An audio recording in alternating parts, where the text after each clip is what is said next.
السلام علیکم، کیسے ہیں آپ سب؟ امید ہے خیریت سے ہوں گے۔ آج ہم پڑھیں گے غزوہ بدر۔ مسلمان کفار مکہ کے مظالم سے تنگ آ کر ہجرت کر کے مدینہ منورہ میں امن و سکون کی زندگی بسر کرنے لگے۔ کفار کو یہ بات گوارا نہ تھی کہ مسلمان امن سے رہیں، لہٰذا انہوں نے مسلمانوں کو تنگ کرنے کے لیے مختلف سازشوں سے کام لیا۔ اس دوران اللہ تعالیٰ نے مسلمانوں کو جہاد کی اجازت دے دی اور 17 رمضان المبارک 2 ہجری کو بدر کے معرکہ مقام بدر میں پیش آیا۔ اسباب: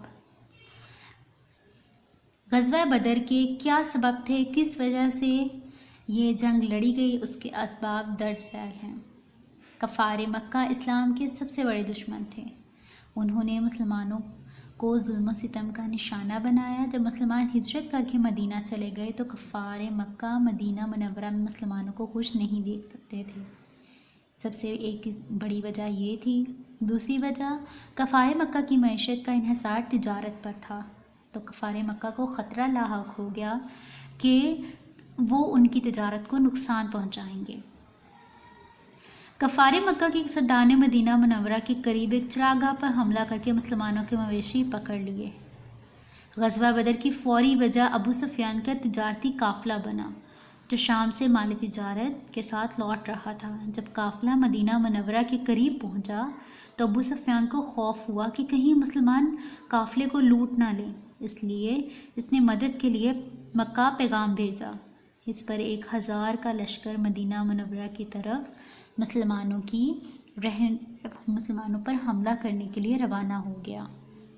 واقعات: رسول صلی اللہ علیہ وآلہ وسلم کو جب کفار مکہ کے لشکر کی آمد کی خبر ہوئی تو آپ صلی اللہ علیہ وآلہ وسلم کفار کا راستہ روکنے کے لیے بدر کی طرف روانہ ہوئے۔ اس وقت آپ صلی اللہ علیہ وآلہ وسلم کے ساتھ 313 مجاہدین تھے، جن میں 82 مہاجرین اور باقی انصار تھے۔ مسلمانوں کے پاس کل 6 تلواریں تھیں۔ سواری کے لیے 70 اونٹ اور 2 گھوڑے تھے۔ ان کے مقابلے میں کفار کا لشکر 1000 افراد پر مشتمل تھا۔ ان کے پاس 100 گھوڑے، 600 زرہیں اور سینکڑوں اونٹ تھے۔ کفار اور مسلمانوں کے لشکر بدر کے مقام پر آمنے سامنے ہوئے۔ لڑائی سے ایک رات پہلے اللہ تعالیٰ نے موسلادھار بارش برسائی، جس سے مجاہدین تازہ دم ہو گئے۔ اسی رات رسول صلی اللہ علیہ وآلہ وسلم اللہ تعالیٰ سے کامیابی کی دعائیں کرتے رہے۔ لڑائی میں 70 کافر مارے گئے، جن میں ان کے بڑے بڑے سردار بھی تھے۔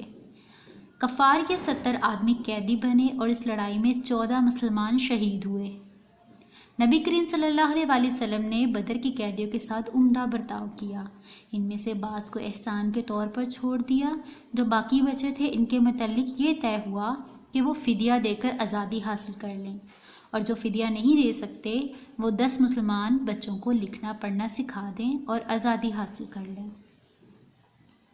غزوہ بدر کے نتائج: غزوہ بدر حق و باطل کا معرکہ تھا، جس میں حق کو کامیابی ملی اور باطل ناکام ہوا۔ غزوہ بدر میں کفار مکہ کا غرور خاک میں مل گیا اور ان کے زوال کی ابتدا ہوئی۔ غزوہ بدر میں کامیابی کے بعد اسلام تیزی سے پھیلنے لگا۔ غزوہ بدر میں مسلمانوں کو کامیابی اللہ تعالیٰ نے فرشتوں کے ذریعے دلائی۔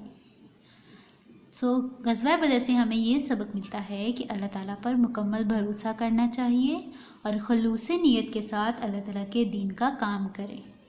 اللہ تعالیٰ کے دین کی سربلندی کی خاطر کسی بھی قسم کی قربانی سے دریغ نہیں کرنا چاہیے۔ فتح ہمیشہ حق کی ہوتی ہے۔ امید ہے بچوں آج کا سبق آپ کو اچھے سے سمجھ آیا ہوگا۔ اپنا خیال رکھیے گا۔ اللہ حافظ۔